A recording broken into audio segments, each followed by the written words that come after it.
안녕하세요. 역사랑 놀자입니다. 여러분들은 혹시 우리나라 고대사 속 미녀들은 누가 있는지 알고 계신가요?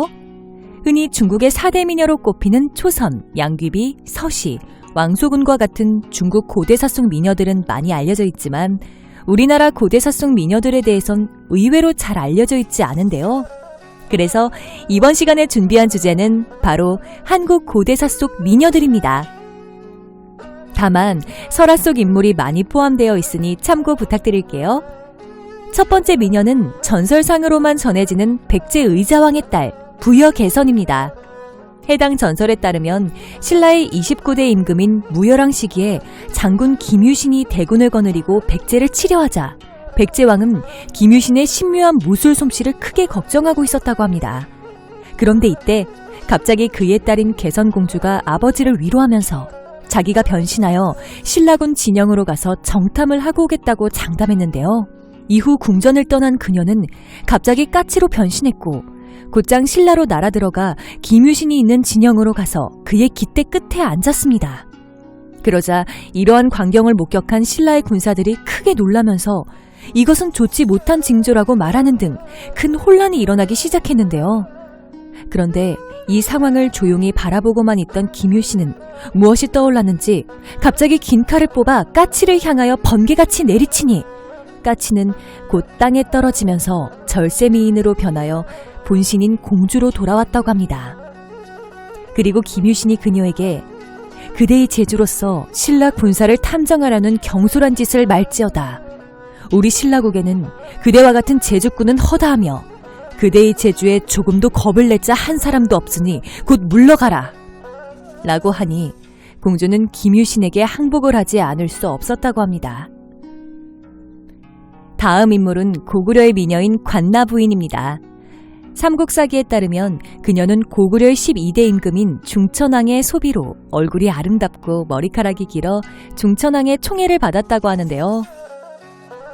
그런데 어느 날 이를 질투하던 왕후 연씨가 중천왕에게 이렇게 말하며 그녀를 중국 대륙의 위나라로 보내버리려고 하였습니다. 지금 위나라에서 천금을 주고 장발을 구한다니 장발미인을 위나라에 보내면 다시는 우리나라를 침범하지 않을 것입니다. 그러자 이 사실을 알게 된 관나 부인은 왕이 사냥을 하러 나갔다가 돌아왔을 때 갑자기 가죽 주머니를 들고 나와 이렇게 말하며 왕후를 모함하였습니다. 왕후가 나를 여기에 넣어 바다에 버리려고 하니 집에 돌아가게 하여 주십시오. 하지만 얼마 안가 그녀의 말이 거짓말이었다는 것이 들통나면서 크게 분노한 중천왕은 관나 부인을 가죽 주머니에 넣어 서해에 던져버렸습니다. 왕후 연씨가 자신을 제거하려던 것을 막으려고 모함을 한 것으로 보이지만 결국 한순간의 거짓말로 인해 바다에 던져져 죽임을 당한 비운의 인물입니다. 세 번째 인물은 통일신라 시기의 설화 속 미녀인 수로인데요. 삼국유사에 따르면 순정공의 부인이었던 수로는 어느 날 강릉 태수에 임명된 남편과 함께 강릉으로 향하던 도중 바닷가에 이르러 점심을 먹고 있었다고 합니다. 그런데 이때 절벽 위에 철쭉꽃이 활짝 피어있는 것을 본 그녀는 갑자기 주위 사람들에게 꽃을 꺾어 바칠 사람 그 누구 없소? 라고 말했는데요. 그러자 마침 소를 몰며 지나가던 노인이 이 말을 듣고는 꽃을 꺾어 노래와 함께 바쳤습니다.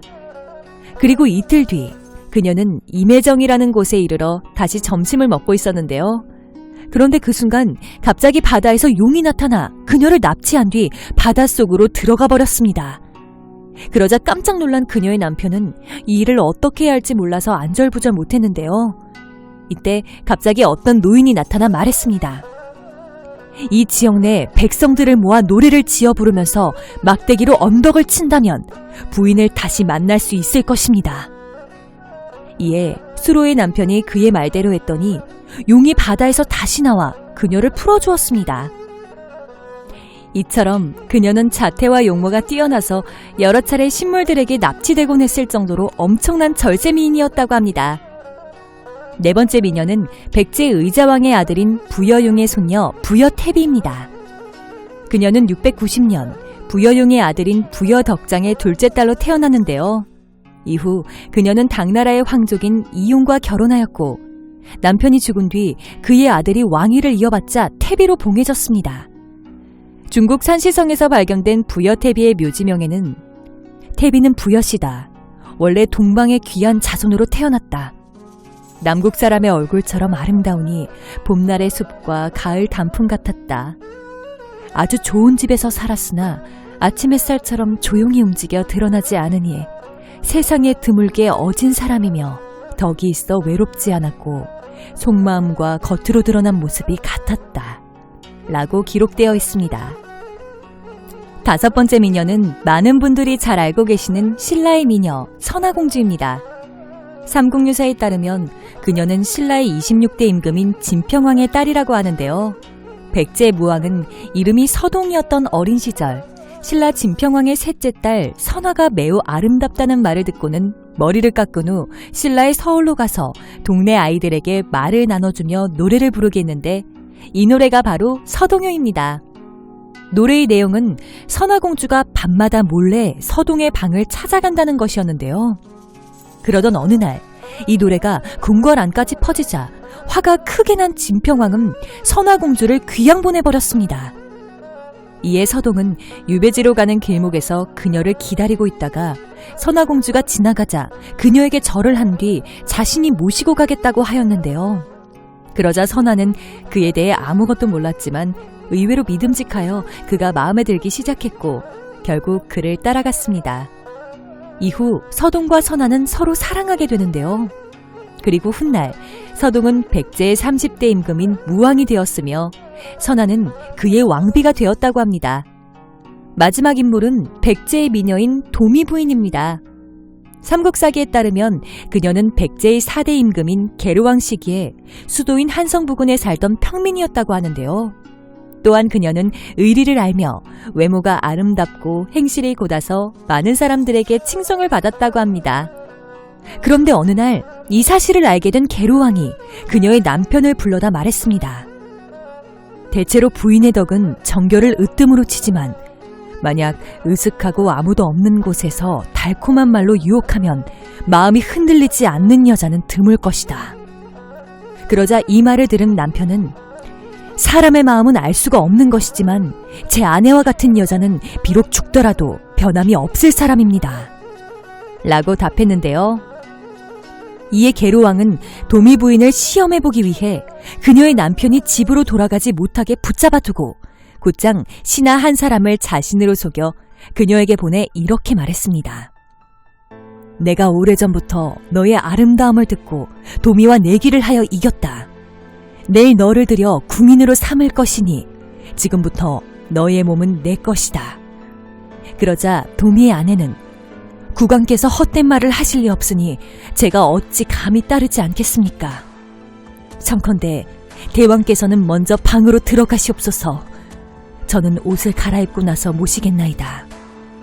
라고 한 뒤 얼마 안 가 자기 대신에 여자 종을 시켜 왕을 대신 모시게 하였는데요. 하지만 얼마 안 가 자신의 모신 여성이 도미 부인이 아니었다는 것을 알아차린 계류왕은 그녀에게 속았다는 사실에 크게 분노하여 그녀의 남편에게 죄를 씌워 두 눈을 뽑아버린 뒤 사람을 시켜 작은 배에 띄워보냈습니다. 그리고 곧장 도미 부인을 끌고 와 강제로 그녀를 음행하려 했는데요.